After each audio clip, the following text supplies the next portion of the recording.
कस्बे के उस छोर पर गली के चौड़े होने वाले हिस्से पर जहाँ सड़कें चौड़ी हो जाती हैं, जहाँ छपरों वाले घर से लगातार पानी रिसता रहता है, फिस फिस कर पानी टपकता रहता था।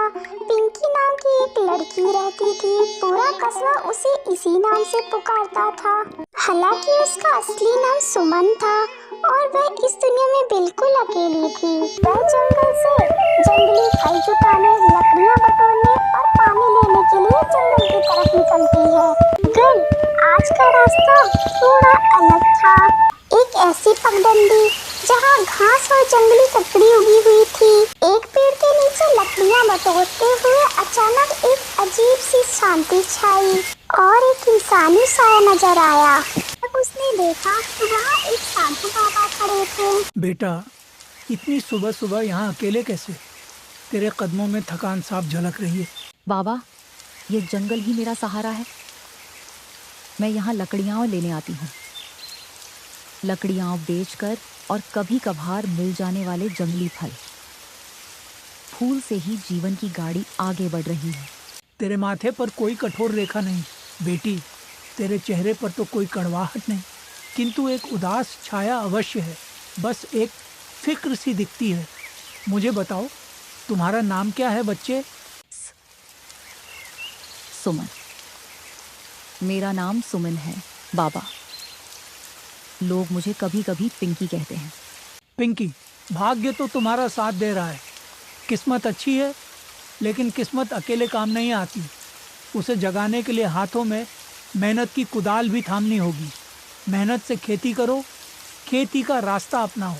मैं तो पूरा दिन मेहनत करती हूँ बाबा, यही तो मेरी नियति है। दिन भर लकड़ियाँ बटोरना, बेचना, लकड़ियाँ बेचकर। पर खेत, वो तो दूर की बात है। बिना जमीन के खेती कैसे होगी? बिना खेत के तो ये सब एक सपना ही है। बेटी, खेत ना होने का मतलब ये नहीं कि तुम मेहनत नहीं कर सकती। मेहनत का मतलब केवल ज़मीन खोदना नहीं। मेहनत का मतलब है अपने रोज़मर्रा के काम में ईमानदारी, हौसला और सही दिशा होना। पर हाँ, अगर तुम्हारे हाथों में थोड़ी सी ज़मीन होती तो किस्मत बदलने की राह और भी खुलती। जमीन बाबा, मेरे पास तो वो भी नहीं जहाँ खड़े होकर आपसे बात कर सकूं। मेरे पास तो 1 इंच भी अपनी जमीन नहीं। लोग तो यही कहते हैं कि तेरे लिए कुछ नहीं बचा। मेरे परिवार ने मुझे देने के लिए कुछ नहीं छोड़ा। अब मैं जमीन खरीदने के लिए पैसे कहाँ से लाऊं? सुनो बेटी, मौके छोटे छोटे रास्तों से आते हैं। अगर तुम ईमानदारी से और यदि तुम सच्चे मन से मेहनत करोगी तो राह खुद दिखाई देगी। सच्चे हृदय से की गई मेहनत रास्ते खोल देती है। मैं सब कुछ नहीं बता सकता, लेकिन शुरुआत ज़रूर दिखा सकता हूँ। कृपा करके बताइए, मैं किस दिशा में प्रयास करूं? आपके कहे अनुसार हर संभव प्रयत्न करूंगी। बस राह दिखाइए, मैं हर संभव प्रयास करने को तैयार हूँ। जाओ, गांव के बुजुर्गों से मिलो, उनके काम में हाथ बटाओ। जानकारी इकट्ठा करो कि इस साल कौन सी ज़मीन पर खेती नहीं हुई है। ऐसे किसानों से संपर्क करो जो अपनी फसल को लेकर परेशान हो और उनकी मदद के लिए आगे बढ़ो। अगर कोई छोटा खेत किराए पर लेने का मौका मिले या कोई भूसा बोने के लिए राजी हो तो उस अवसर को गंवाओ मत, तो उस अवसर को तुरंत अपनाओ। पर बाबा जी, लोग मेरी बात ही नहीं सुनते। सब मुझे टाल देते हैं। उनकी नज़र में तो एक अनाथ हूँ। उन्हें लगता है कि एक अनाथ लड़की कुछ खास कर ही नहीं सकती। बेटी, दुनिया की बातों पर ध्यान मत दो। असल सवाल यह है कि तुम्हारे इरादे क्या हैं। तुम्हारे कर्म ही तुम्हारी पहचान है। मेहनत की लगन कभी व्यर्थ नहीं जाती। मेहनत रंग लाती है, हार नहीं माननी चाहिए। और विश्वास रखो, जब तुम्हारी प्रतिभा दिखेगी और जब लोग तुम्हारी समझदारी देखेंगे तो वे खुद ब खुद तुम्हारा सम्मान करने लगेंगे। तो लोग तुम्हें अपनाने के लिए स्वयं आगे आएंगे। समझ आया ना? जाओ, गांव के बुजुर्गों से मिलो, उनके काम में हाथ बटाओ। आपके शब्दों ने मुझे हिम्मत दी है बाबा। मैं कोशिश ज़रूर करूँगी। आपका आशीर्वाद रहा तो मैं यह करके दिखाऊंगी। कुछ दिनों में ही सुमन की दिनचर्या बदल गई। कुछ दिनों में ही सुमन ने गांव के बुजुर्गों के घरों में जाकर हाथ बटाना शुरू कर दिया। सुबह सूरज निकलने से पहले ही दूध दूहना, खेतों में सब्जियां तोड़ना, वह बिना थके, बिना किसी शिकायत के हर काम में जुट गई। उसकी इस लगन ने जल्द ही किसान बलवंत सिंह का ध्यान खींचा, जिसका बड़ा बेटा शहर जा चुका था और छोटे छोटे खेतों में काम करने वाला कोई नहीं था। खेत बेकार पड़े थे। एक दिन बलवंत सिंह ने सुमन से कहा, पिंकी, अगर तुम मेरे खेत के काम में हाथ बटाओगी तो मैं तुम्हें इसके बदले कुछ जमीन देने को तैयार हूँ।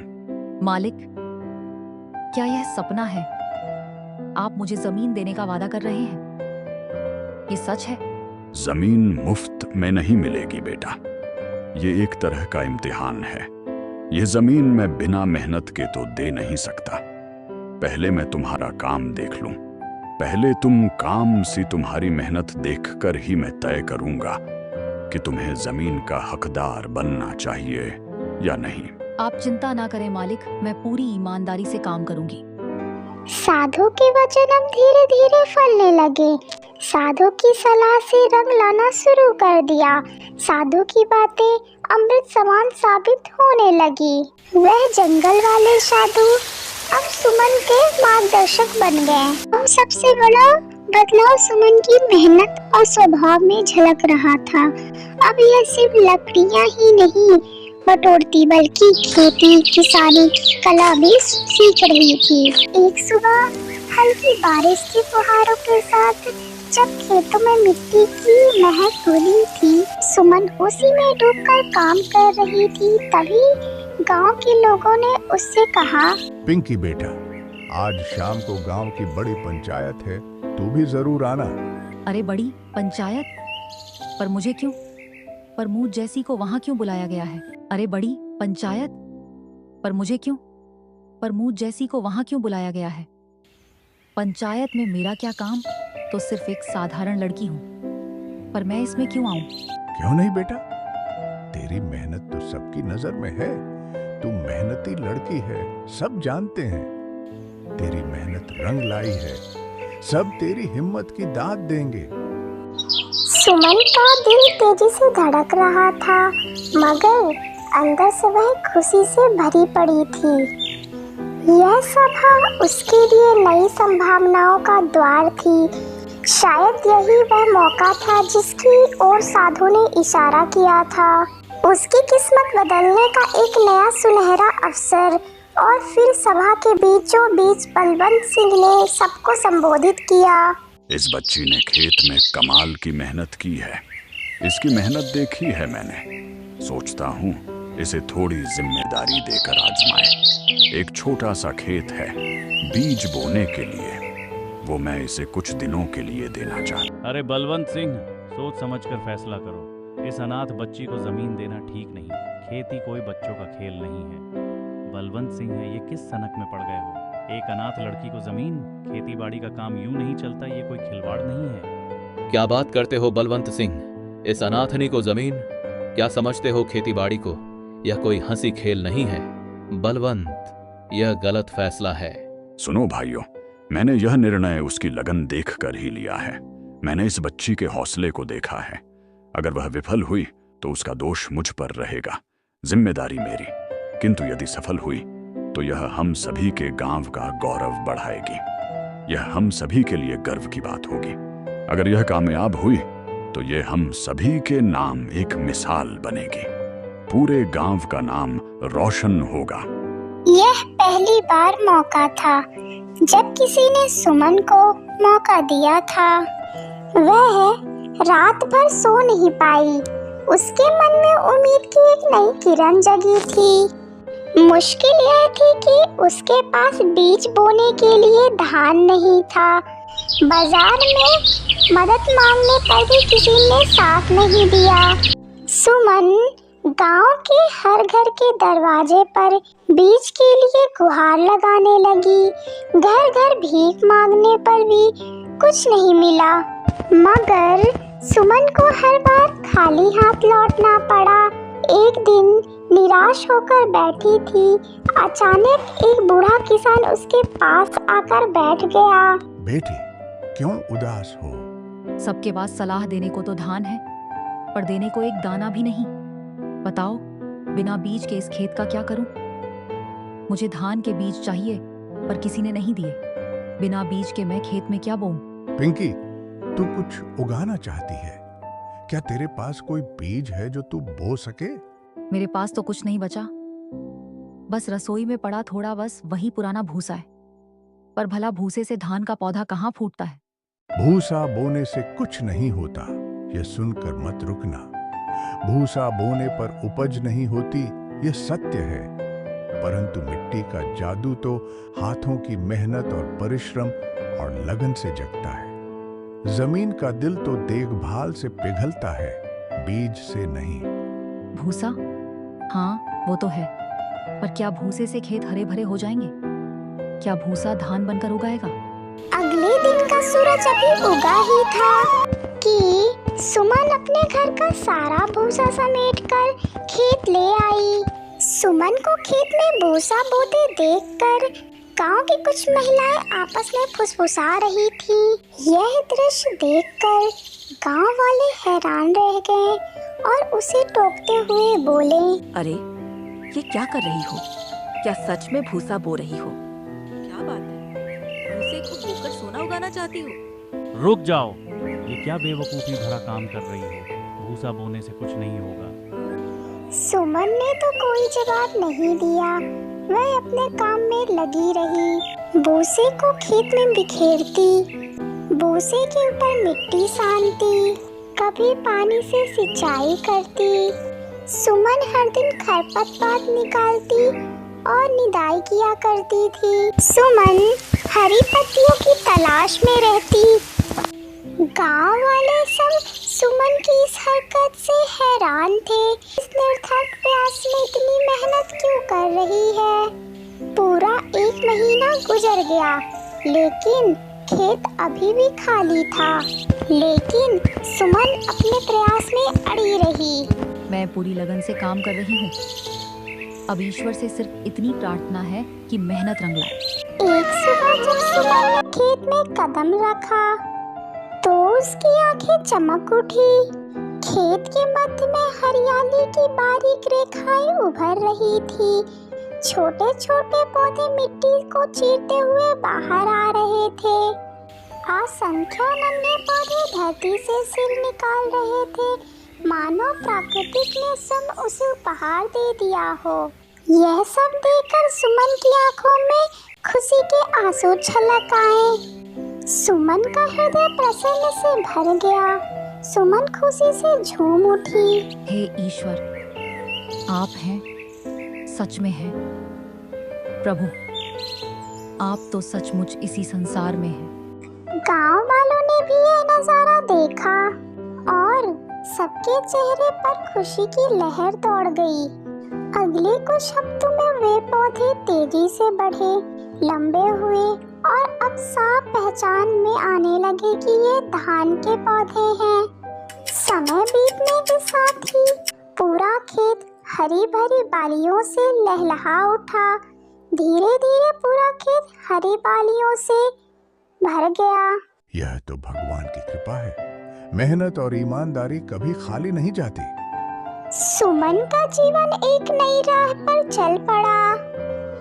उसकी सफलता की चर्चा गांव के हर घर में होने लगी। कुछ लोग तो सुमन को यह तक कहते कि भाग्य की देवी तुझ पर मेहरबान है। मैंने मेहनत की है और जो मदद मिली उसके लिए मैं शुक्रिया अदा करती हूँ। और जिन्होंने साथ दिया और जिन हाथों ने सहारा दिया, उनका मैं हृदय से आभारी हूँ। जब फसल काटने का समय आया, कटाई के समय में पूरा खेत सोने जैसी चमकीली वालियों से लहलहा रहा था। गांव वालों ने सामूहिक रूप से एकजुट होकर फसल काटी और सुमन की खुशी 7वें आसमान पर थी। यह धान उसके लिए सिर्फ अनाज नहीं बल्कि गांव में उसकी स्वीकारता का प्रमाण पत्र था। सुमन की आर्थिक स्थिति में सुधार आया, लेकिन उसकी सादगी और नम्रता जो की त्यों बनी रही। अगले ही दिन ठाकुर रणवीर सिंह ने एक सभा बुलाई। अरे बलवंत सिंह, तुम्हारे अनुभव को ये बातें शोभा नहीं देती। भूसे से धान का उगना वैज्ञानिक दृष्टि से असंभव है। यह कोई भ्रम फैलाने की साजिश है। गांव को गलत राह न दिखाओ। लड़की तो भली है, मेहनत भी करती है। अगर सच में उसने कुछ गलत किया होता तो खेत यूं चमकता। रणवीर सिंह और बलवंत सिंह की बातें सुनते ही पूरी सभा में सुमन के बारे में कई तरह की बहसें शुरू हो गई। सुमन वहीं बैठी थी, आंखों में नमी थी, पर होंठ सिले हुए। वह गहरी सोच में डूबी हुई थी। वह सोच रही थी, क्या मेरी मेहनत पर शक करना ही मेरी तकदीर है? इतना सब करने के बाद भी कोई मुझ पर भरोसा नहीं करता। अचानक उसी पगडंडी पर वही रहस्यमय साधु बाबा नजर आते हैं जिनका सुमन से जंगल में सामना हुआ था। पूरी सभा की निगाहें उन पर ठहर गई। इतना शोर क्यों? यह धरती माँ है, वह मेहनत का फल देती है, पर कभी कभी वह फल हमारी समझ से अलग होता है। लेकिन क्या हर नई बात को झूठ कह दें? साधु महाराज, आप तो बाहरी हैं, आपको क्या पता हमारे यहाँ के रीति रिवाज। यहाँ भूसे से अनाज नहीं उगता। यदि यह सत्य है तो प्रमाण दें। अगली बार भी यह बालिका ऐसा करके दिखाए। ठाकुर साहब, धरती का इंसाफ आपकी सोच से बड़ा है। अगर ये लड़की फिर से मेहनत करके फसल उगा दे तो क्या आप मानेंगे कि यह उसकी सच्चाई है? यदि यह इस भूमि को हरा भरा कर सके तो क्या आप उसकी ईमानदारी को स्वीकार करेंगे? हाँ, मान लूंगा। बेटा, अभी तो तेरी परीक्षा का पहला पड़ाव ही पूरा हुआ है। असली मुकाम तो अब सामने है। बेटी, अभी तो बस शुरुआत है। तेरी सच्ची यात्रा अब आरंभ होती है। गुरुजी, मन में भय है, किंतु यदि आप आदेश देंगे तो मैं साहस जुटा लूंगी। डर तो लग रहा है, पर आपके शब्दों पर मैं यह चुनौती स्वीकारूंगी। रात के सन्नाटे में सुमन अपनी झोपड़ी में अकेले बैठी थी। चारों ओर की मिट्टी की दीवारें जैसे उसकी सांसों की आवाज सुन रही हो। तभी उसके होठों से एक धीमी सी मुस्कुराहट व बुदबुदाई। क्या मैं फिर सफल हो पाऊंगी? पहली बार तो ईश्वर की कृपा से हो गया। भाग्य ने साथ दिया का क्या हर बार ऐसा ही होगा? यदि विफल रही तो संसार कहेगा कि मैं धोखेबाज हूँ। अचानक सुमन को उस बूढ़े व्यक्ति की बात याद आई। पसीने की एक बूंद भी बेकार नहीं बहती। साधु के वचन गूंजे, पहले मन का खेत हरा होता है। सुमन, आंसू बहाने का तुम्हें हक नहीं।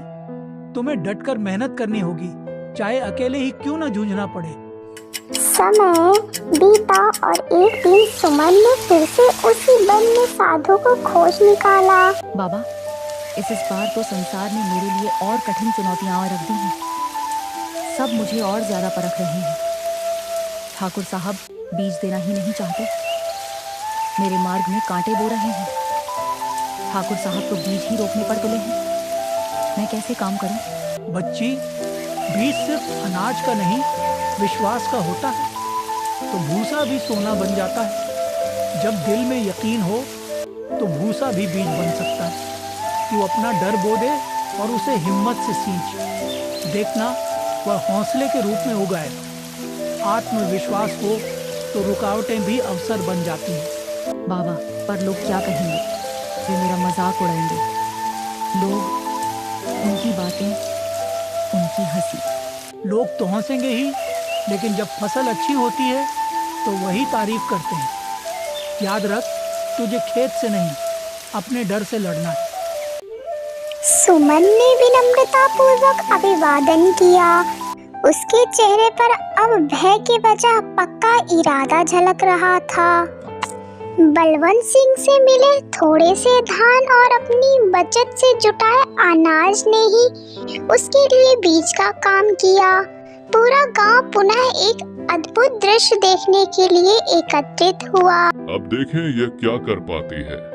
ये लड़की क्या करने में सक्षम है। पहली बार तो किस्मत ने मदद की थी। देखें अब इस जादूगरी का असर। वह पहला चमत्कार तो अचानक ही हो गया था।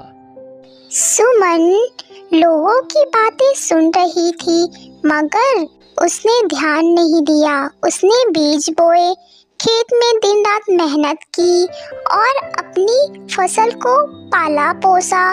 कुछ हफ्तों के बाद धान फिर उगाई। ठाकुर साहब का विरोध खत्म हुआ और सुमन ने साबित कर दिया कि मेहनत कभी व्यर्थ नहीं जाती। तुम्हारे मन में कोई कड़वाहट न रहे सुमन। मैंने तुम्हारे साथ अन्याय किया, मुझे माफ करना। मैंने तुम पर अविश्वास किया। कोई बात नहीं, सब ठीक है। मेरे अनाथ होने ने लोगों का विश्वास खो दिया था। मेरा अनाथ होना ही शायद अविश्वास का कारण बना, पर अब मैंने दिखा दिया कि मेहनत से सब कुछ संभव है। मानव का श्रम ही उसकी सबसे बड़ी पूंजी है। मैंने साबित कर दिया है कि लग्न और मेहनत से हर मुकाम हासिल किया जा सकता है। कहानी से हमें यह सीख मिलती है कि दृढ़ संकल्प, मेहनत और दयालुता से किसी भी मुश्किल पर विजय पा सकते हैं। साथ ही गलत रास्ते पर चलने वाले को सुधारने का मौका देना और उस पर विश्वास करना भी महत्वपूर्ण है। दूसरों के साथ अच्छा व्यवहार और सम्मान की सफलता की कुंजी है। ऐसी ही मजेदार कहानियाँ देखने के लिए आप हमारे कार्टून चैनल ओजी कार्टून चैनल को लाइक, शेयर एंड सब्सक्राइब करिए। धन्यवाद।